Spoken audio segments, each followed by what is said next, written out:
Hello friends, I am Chevee. Welcome to my shed. How are you today? I hope you're doing well. I hope wherever you are in this world, things are bright and sunshiny and happy. Because we all deserve that, right? Still working on these legs, so I'm going to do that while we chat. Yesterday, I did a little like state of the state kind of thing, and I like to do that from time to time, and I really appreciate all of you who engaged on yesterday's video. I will respond to you probably on video tomorrow. So I would like to call out some of your comments and talk about it. So thank you so much for leaving those comments and for engaging and being awesome friends, because I really appreciate you. And I guess because of that, not in light of that, but kind of adjacent to that, I wanted to discuss today what I would really love it if there's no videos. If you don't normally engage, I'm really asking you to engage today, because I want to know the answer to a question okay, here's what I want to know. What types of videos do you watch on YouTube? If you have specific people that you want to call out, that's great. And how do you find content to watch on YouTube? And how much time do you spend watching content here? I'm really curious, because YouTube is essentially, no, there's no essentially about it. It is the only media outlet that I use. I don't watch TV. I don't have satellite radio or audio books, or I don't go to the movies. It's YouTube. YouTube is the platform that works for me because it shares the type of content that I enjoy. And that content is usually, the vast majority of the content that I watch here is people who make things.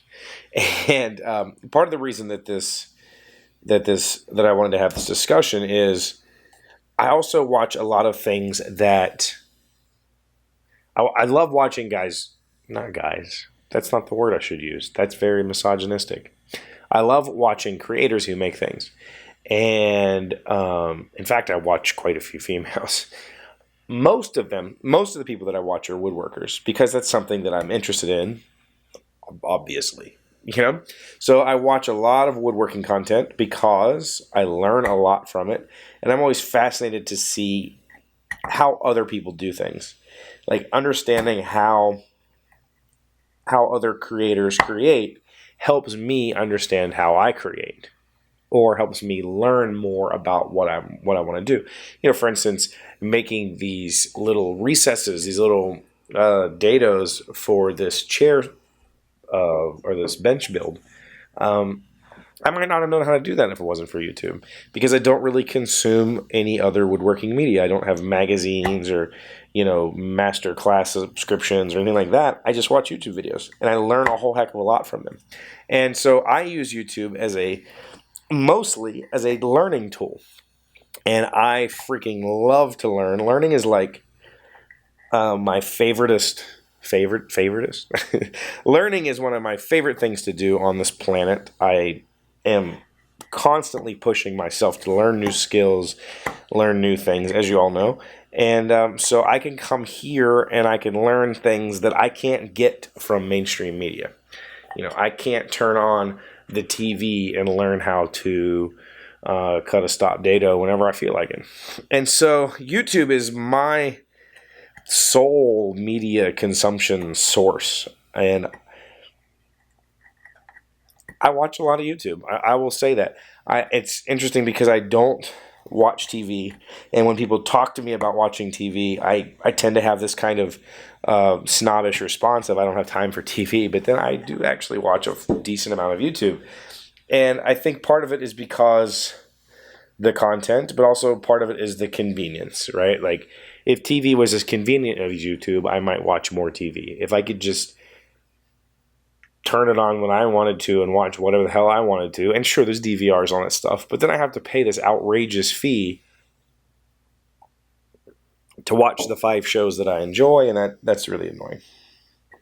But so, part of the reason this came up is because I watch, again, I watch to learn. And there's quite a few channels that I watch that I have zero interest in their skills. I just absolutely am fascinated by them. For instance, if you, who can I point you to?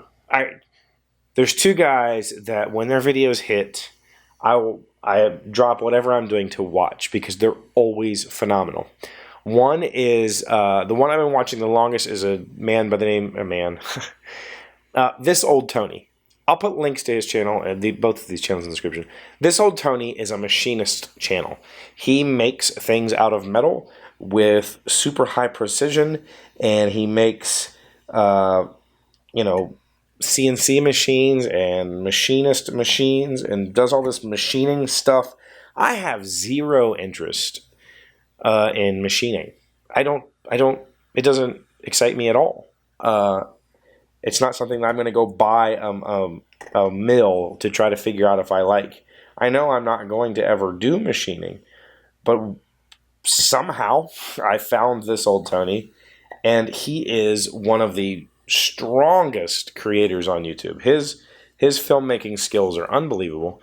He's extremely humorous, and his videos, he can do a video a half hour. The other day I watched a half a freaking hour long video on how to sharpen a drill bit. I could teach you how to sharpen a drill bit in roughly 35 seconds. I watched a half hour video on how to sharpen a drill bit, where Tony taught us every minute little detail about how and why a drill bit works, and then showed you how to sharpen it. And it was engaging. Like, I watched the full 30 minutes or 35 minutes or whatever it was and loved it. And he has so many videos like that where it's like he takes the most boring machinist task of like, I'm going to make a square cube and here's how you do it, and turns it into something that's beautiful to look at and entertaining. So I watch channels like that.